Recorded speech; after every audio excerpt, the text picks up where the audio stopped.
What's going on, everybody? Mortem here, this time bringing you some more Pathfinder Wrath of the Righteous content, and today we are talking about the new Sorcerer Archetype that was added with Beta Phase 2. This archetype is a racial archetype called the Nine-Tailed Heir. Basically, you have to be a Kitsune to play this archetype. Now, I do want to mention, this is actually the last archetype I needed to cover that came out of Beta Phase 2. Because I've covered all of the others as well as all the class mechanics previously when the beta first launched, so I just want to mention that this is the last of the new Beta Phase 2 archetypes that I needed to cover, and that we will be on to other things fairly shortly. With that out of the way, let's talk about the Nine-Tailed Heir and what they can actually do for you. So, first things first, as with most other sorcerer archetypes, what this actually affects is largely your bloodline. You will actually still pick a bloodline like normal, however, it's a slightly modified version of whatever that bloodline happens to be.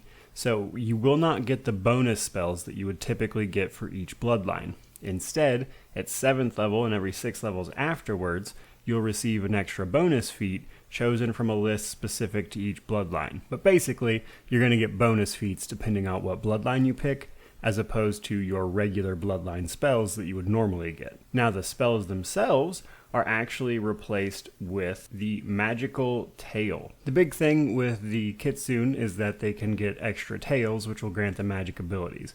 Nine-Tailed Heir obviously getting 9 of them. Now, you'll get these extra tails as you level up, but it's important to understand that magical tail is actually a feat that you can pick up, just normally for being a Kitsune. The difference is that instead of spending a ton of feat choices on these feats, the Nine-Tailed Heir just gets them as a class feature. Moreover, if you choose to pick up Magical Tail as your actual feats as well, it just gives you extra uses of the associated abilities. But what does Magical Tail actually do? Basically, you gain a new spell-like ability, each usable twice per day from the following list in order as you pick up Magical Tail. So the first time you get it, you'll get Vanish. The second time you get it, you get Sleep. The third time you get it, you get Blur. The fourth time you get it, you get Invisibility, etc. You can kind of see the list here. That said, your caster levels for these spells is equal to your hit dice. The DC for these abilities is charisma based, which is fine because you're a sorcerer anyway. So basically you'll get these spells in place of whatever normal spells you would have typically gotten for your bloodline.